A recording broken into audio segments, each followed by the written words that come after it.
हमें बहुत अच्छा लगता है यार, जब हम अपने भारतीय सैनिकों को देखते हैं ना तो हमारी छाती फूल जाती है। हाँ, हम एक संत ही मानते, अपने राष्ट्र सैनिकों को हम एक संत मानते हैं, क्योंकि ऐसी ऐसी जगह जहां हम खड़े नहीं हो सकते 5 मिनट, वहां इनकी ड्यूटी लगती है और ये देश सेवा के लिए प्राण समर्पित किए हैं। पता नहीं ड्यूटी में जाने के बाद वापस आए कि ना आए, ऐसा होता है ना। हाँ, इसलिए हम सब भारतवासियों के गर्व का विषय है हमारे वो जन जो हमारे राष्ट्र सेवा में लगे हुए, जैसे संत जन है ना, अपने जीवन को तपाकर सबका मंगल चाहते हैं, ये अपने जीवन को मिटा करके। देखो, बातें बनाना अलग है, परिवार से वर्षों दूर रहते हैं, परिवार के जन तड़पते हैं, मिलना मुश्किल, लेकिन देश सेवा के लिए खड़े।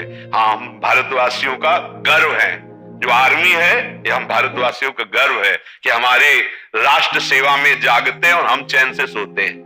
अगर ये सो जाए तो हमारी दुर्गति हो जाए, नहीं हो जाए। अगर 2 घुसी आवे ना तो एरिया के एरिया नष्ट कर दे, और ये अपने प्राणों की बाजी लगाते हैं। इसे अब जब देखते हैं तो हमारे अंदर एक जोश आ जाता है। हाँ, एक हमारे अंदर प्रियता जाग उठती है, क्योंकि हम भारत अपने राष्ट्र को अपना भगवान मानते हैं, और ये हमारे जैसे भगवान के भक्त नहीं, ऐसे हमारे राष्ट्र भक्त है। इसलिए इनको सम्मान की दृष्टि से सबको देखना चाहिए। हमें राष्ट्र भक्त और भगवान का भक्त यही हमें चाहिए। जो विषयों के भक्त है उनके द्वारा पापाचरण होता है, दूसरों को दुख पहुंचता है, दूसरों की हानि और हिंसा करते हैं। जो राष्ट्र या समाज सेवा, यही हमारे परहित सरिष्ठ धर्म नहीं भाई।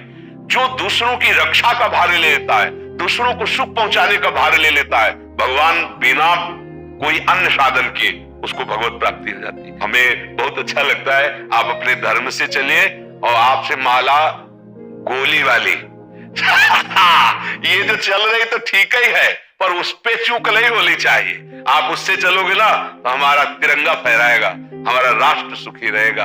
आप लोग का सच्चा भजन अपनी मर्यादा में, कभी किसी के प्रलोभन में ना आना और किसी के भय में ना आना, ये हमारे राष्ट्र से।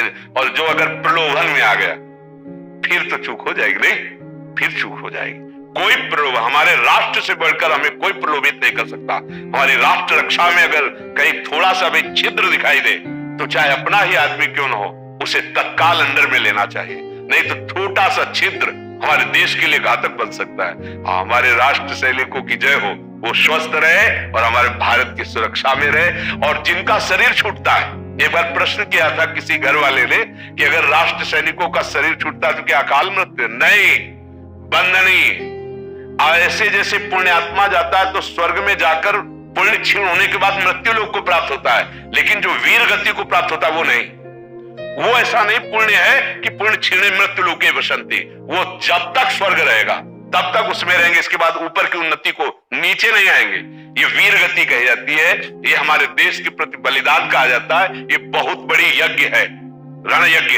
ये छोटी मोटी यज्ञ नहीं जिसमें अपने प्राणों की आहुति करते हैं। ये कोई ना सोचे, जैसे एक ने प्रश्न किया था, मानव स्वर्ग चले गए फिर पुण्य क्षीण होंगे, मृत्यु लोक में आए तो गति क्या हुई?